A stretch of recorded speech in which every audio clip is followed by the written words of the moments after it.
আলাইকুম। আমার সকল পরিচিত বন্ধুরা, ফেসবুক ফ্রেন্ড যারা আছেন, সকলকেই প্রথমত শুভ সকাল জানাচ্ছি এবং সবাইকেই, যদিও ঈদ চলে গিয়েছে, তারপরে আবারও ঈদের শুভেচ্ছা জানিয়ে সকালটা শুরু করছি। বিশেষ করে আজকে যে একটি বিষয় নিয়ে আমি ছোট্ট একটি ভিডিও ধারণ করছি, সে বিষয়টা হচ্ছে আমরা আসলে ঈদুল আজহা উপলক্ষে আমরা সবাই মোটামুটি প্রত্যেকের বাড়িতেই আমরা আল্লাহর নৈকট্য লাভের উদ্দেশ্যে আমরা কুরবানি দিয়েছি। যদিও কুরবানিটা আমাদের জন্য সওয়াবের, বাট এই কুরবানিতে বিশেষ উপহার হিসাবে বিশেষ করে আল্লাহ তাআলার পক্ষ থেকে মেহমানদারি করা বা মেজবানদারি করা হয় যেটাকে, সেটা হচ্ছে কি কুরবানির যে গোশত আছে সেটা হচ্ছে কি আল্লাহ তাআলার পক্ষ থেকে বিশেষ একটা উপহার।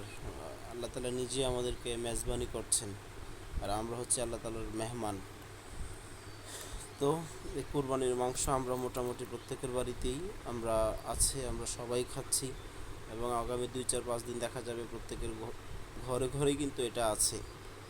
আসলেই আপনি যদি ডাক্তার বা সায়েন্সের ভাষায় কথা বলেন, কুরবানির মাংস বা বিশেষ করে গরুর মাংস বা লাল মাংস যেগুলোকে বলে, যেমন ধরেন আপনি গরুর মাংস, খাসির মাংস, উটের মাংস, লাল যে মাংসগুলো, এই মাংসগুলো কিন্তু আমাদের স্বাস্থ্যের জন্য যদিও বিশেষ করে প্রোটিনের সবচেয়ে ভালো উৎস, বাট এই মাংসগুলো কিন্তু কিছু ক্ষতিকর দিকও আছে। যেমন ধরেন অতিরিক্ত কোলেস্টেরল আছে, চর্বি আছে, যেটা কিনা বিশেষ করে ডায়াবেটিক পেশেন্ট যারা আছেন উচ্চ রক্তচাপের জন্য ক্ষতিকর, হার্টের পেশেন্ট যারা আছেন হার্টের জন্য ক্ষতিকর। এছাড়াও আমাদের ব্লাডে অতিরিক্ত কোলেস্টেরল তৈরি করা, নার্ভগুলো ব্লকেজ করে ফেলা, রক্তে অতিরিক্ত কোলেস্টেরল হয়ে যাওয়া, হঠাৎ করে ব্লক হয়ে যাওয়া, এই ধরনের সমস্যাগুলো কিন্তু আসলে প্রতিনিয়ত হচ্ছে, বাড়ছে, আমাদের চোখের সামনে আমরা দেখছি। তো আমিও কিন্তু তার বাহিরে নই। বিশেষ করে তারপরে আমরা বাজার থেকে যে ধরনের বিশেষ করে শাক সবজি, মাছ, ফল, মাংস থেকে শুরু করে যাই খাচ্ছি না কেন, প্রত্যেকটাতেই কিন্তু ফরমালিন বা কেমিক্যালে ভরপুর। তো আসলে বর্তমানে ফরমালিন যুগ বা কেমিক্যালের যুগে আপনি নিজেকে কিভাবে সেভ করবেন, সেভ করার তো আসলে কোনো সুযোগ নাই। ওই জায়গাতে আমি সকাল সকালই একটা বিষয় প্রথমত নিজেই খাচ্ছি, তারপরে ভাবলাম যে আসলে সবার সাথে একটু বিষয়টা শেয়ার করি। যেমন আমাদের তিয়ানশিতে চমৎকার একটি চা রয়েছে, লিপিড মেটাবলিক ম্যানেজমেন্ট টি, যে চাটা আসলে বিশেষ করে আমি যদি বলি খুবই চমৎকার কাজ করে থাকে। যেমন ধরেন আপনার ব্লাডের অতিরিক্ত কোলেস্টেরলগুলোকে ধ্বংস করে ফেলা বা ক্ষতিকর কোলেস্টেরলগুলোকে ধ্বংস করে ফেলা, আপনার ওজনটাকে নিয়ন্ত্রণ করা, আপনার রক্তের ভিতরের যে চর্বিগুলো আছে সেই চর্বিগুলোকে ধ্বংস করে ফেলা। বিশেষ করে যাদের হার্টে ব্লকেজ আছে, 90% যদি হার্টে ব্লকেজ থাকে আপনি এই চাটা খেতে পারেন, খুবই চমৎকার। যেমন আমাদের পার্শ্ববর্তী গ্রাম বিজেশ্বর এক ভাই প্রায় 92% হার্টে ব্লক হয়ে গিয়েছিল। পরবর্তীতে আমার পরামর্শ অনুযায়ী চাটা খান, আলহামদুলিল্লাহ এখন ধীরে ধীরে এখন সুস্থতার দিকে আছে। এরকম শুধু একজন নয়, আরও অসংখ্য ব্যক্তি আছেন, শত শত মানুষ আছেন যারা এই চাটা খেয়ে আলহামদুলিল্লাহ খুবই ভালো রেজাল্ট পেয়েছে।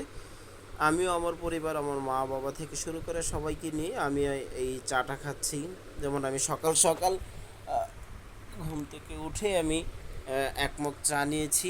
কেন? বিশেষ করে যেহেতু কুরবানির ঈদ, গরুর মাংস আমরা সবাই খাচ্ছি। গরুর মাংসে থাকা অতিরিক্ত যে কোলেস্টেরল বা চর্বি, সেটা আমাদের দেহের জন্য খুবই ক্ষতিকর। কিন্তু আমরা যদি এই চাটা প্রত্যেক দিন সকালে বা বিকালে আমরা অন্তত হাফ লিটার পানির সাথে মিশ্রিত করে যদি আমরা খেতে পারি, এটা আমাদের দেহের অতিরিক্ত কোলেস্টেরলগুলোকে আর জমাটবদ্ধ করতে দিবে না, বা অতিরিক্ত ক্ষতিকর যে কোলেস্টেরলগুলো আছে সেগুলোকে ধ্বংস করে ফেলবে।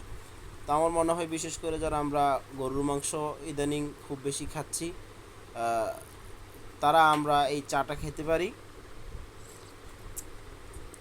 চাটা যদিও সুস্বাদু নয়, কিন্তু এটা স্বাস্থ্যের জন্য উপকারী। আপনি চাটা খেতে পারেন, আপনার হার্ট, আপনার লিভার, আপনার কোলেস্টেরল, তারপরে আপনার ব্লাড, রক্তনালী থেকে শুরু করে প্রত্যেকটা অর্গানকে যদি আপনি সুস্থ রাখতে চান, আমি বলবো বাজারের অন্যান্য চায়ের পরিবর্তে আপনি তিয়ানশির চাটা খেতে পারেন। খুবই চমৎকার, এক্সিলেন্ট। আমি নিজে খাচ্ছি, আমার বাবাও খাচ্ছে, মা খাচ্ছে, আমার পরিবারের সবাই খাচ্ছে। যদি আপনি চান আপনিও খেতে পারেন। আমাদের যে চাটা এটা সরাসরি চায়না থেকে ইনপুট করা, চায়না থেকে আসে, চায়না তিয়ানজিন থেকে। আমাদের কোম্পানির নিজস্ব product TS lipid metabolic management টি, খুবই চমৎকার এক্সেলেন্ট প্রোডাক্ট। তো চাইলে আপনিও খেতে পারেন। ভালো থাকবেন সবাই।